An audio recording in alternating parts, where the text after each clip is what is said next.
আজকে কতগুলো কথা বলার জন্য আমি ভিডিওটা করলাম।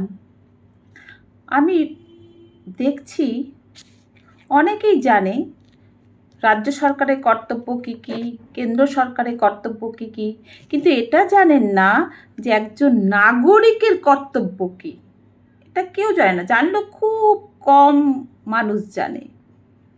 আজকে এই যে 26,000 মানুষের চাকরি চলে গেল, আপনারা যাদের ঘরে গেল না তারা খুব খাবেন দাবেন খুব, কিন্তু খেলেও কিন্তু আপনার হজম হবে না। কেন বলুন তো? কারণ আপনি অন্যায়কে প্রশ্রয় দিয়েছেন।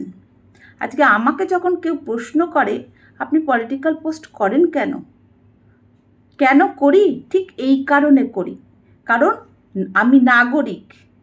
আজ নাগরিক সচেতনতা যদি থাকতো তাহলে কিন্তু এই জায়গায় আসতো না। আমাদের রাজ্যই বলুন, দেশে বলুন, আসতো না। কাজে নাগরিক কর্তব্য হলো যে রুলিং পার্টি থাকুক, ধরুন আপনি যাকে ভোট দিয়েছেন সে এখন পার্টিটা রয়েছে, এবার রুলিং পার্টি রয়েছে বলে আপনার মতো পার্টি রয়েছে বলে আপনি আর কিচ্ছু চোখে দেখবেন না, অন্ধ হয়ে যাবেন, এটা ভুল। নাগরিকের কর্তব্য হলো যেখানে এই যে রুলিং পার্টি যেটাই থাকুক, যেখানে যেখানে তাদের কম সেখানগুলোকে তুলে ধরা। আজ তো সকলের হাতে মিডিয়া, কেন তুলে ধরেন না? সব হরে কৃষ্ণ পোস্ট করছেন, গীতা পোস্ট করছেন, কেন গীতাতে পড়েননি অন্যায় করার অন্যায় সহ্য করা সমান?